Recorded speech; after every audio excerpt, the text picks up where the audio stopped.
이번에는 여야 대선 관련 얘기를 해볼 텐데요. 우선 윤석열 전 검찰총장이 여권 유력 대선 주자들과 가진 양자 대결에서 50%가 넘는 지지율로 우위를 차지했습니다. 민주당의 아성인 호남에서도 여권 주자들을 꺾었죠. 높아진 지지율 때문일까요? 윤 전 총장은 요즘 날 파는 사람들이 너무 많다는 하소연을 주변에 했다고도 하는데요. 관련 내용을 조익신 반장이 정리해봤습니다.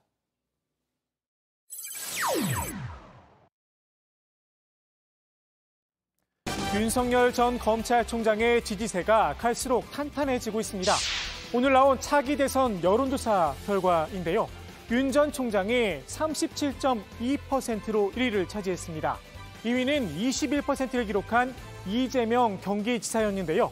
16.2%포인트 차, 오차 범위를 한창 넘었습니다.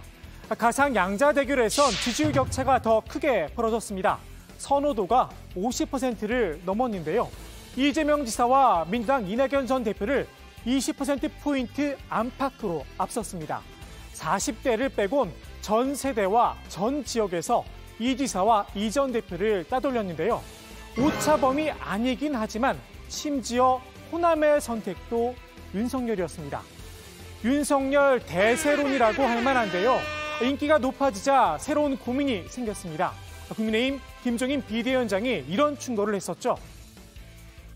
파리를 어떻게 잘 자기가 골라서 치울 걸 치우고 바를 거 바르고 그거를 어떻게 앞으로 능수국에 잘하냐에 따라서 성공 여부가 달려있다고 봐요. 벌써부터 파리들이 좀 꼬이기 시작했나 봅니다. 요즘 나를 파는 사람들이 너무 많다 하소연을 했다고 하는데요. 자료를 주겠다, 이미지 컨설팅을 해주겠다 제안이 쏟아진다는 겁니다. 무턱대고 사람을 잘못 만났다간 큰 탈이 날 수도 있겠죠. 최근 잇따라 출간된 윤 전 총장 관련 책들, 이 역시 불편하긴 마찬가지라고 합니다. 윤석열의 진심, 윤 전 총장의 고교 동창인 전직 기자가 쓴 책인데요. 고교 졸업 이후 41년 동안 왕래가 없었다고 합니다. 지난해 9월 3시간가량 점심 식사를 한 게 전부라고 하는데요. 이때 나눈 이야기를 책으로 엮은 겁니다. 그와 고교 동창인 저자는 그와의 3시간 동안의 만남을 토대로 고교 생활의 품성과 지금의 모습을 오버랩시키고 있는 것은 물론이고 그가 소개한 에피소드를 공개한다. 윤 전 총장은 지난해 말 책을 낸다는 소식을 듣고 몇십 년 만에 만나 밥 한 끼 먹고 무슨 책을 쓰느냐 반대를 했다고 하는데요. 책에는 좀 다르게 적혀 있습니다. 고맙다고 답해왔다라고 말입니다. 윤 전 총장 입장에선 당황스러울 수밖에 없겠죠. 측근에 따르면 윤 전 총장이 직접 항의를 했다고 하는데요. 윤석열의 점심이 윤석열의 진심으로 포장된 게 아닌가 싶기도 합니다. 그래서일까요? 책 내용도 조금 부실합니다. 장과 부인이란 챕터가 있는데 핵심 내용은 장과 부인 얘기는 꺼내지 않았다입니다. 41년 만에 만난 고교 동창과 점심을 먹다가 갑자기 부인의 장모 이야기까지 꺼내는 게 자연스러운 일은 아니죠. 팥없는 찐빵이라고 할 수 있을 듯합니다. 윤석열 없는 윤석열 신당도 창당 작업을 착착 진행 중입니다. 윤 전 총장의 지지 모임인 윤사모가 창당을 주도하고 있죠. 다 함께 자유당이 중앙당 창당 발기인대에 이어 시도당 창당에 한창입니다. 나와라 윤석열 캠페인도 벌이고 있는데요. 윤 전 총장이 정치에 나선다고 해도 과연 다 함께 자유당과 손을 잡을까요? 창당 작업에 아무런 말이 없는 윤석열의 진심이 궁금하긴 합니다.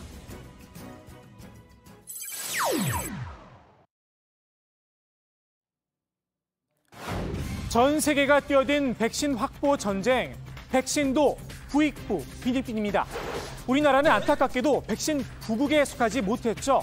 미국과 유럽이 백신을 선점하면서 수급을 걱정해야 할 처지입니다. 정부에서 약속한 11월 집단 방역도 어려운 게 아니냐 우려의 목소리도 커지고 있는데요. 이 빈틈을 이재명 경기지사가 파고들었습니다. 새로운 다른 나라들이 개발 또 접종하고 있는 백신을 우리 경기도라도 독자적으로 좀 도입해서 접종할 수 있을지를 지금 실무적인 검토를 하고 있고. 보건당국에선 어렵다고 선을 그었지만 이 지사의 갑작스런 개인 플레이를 놓고 정치적 해석이 분분합니다.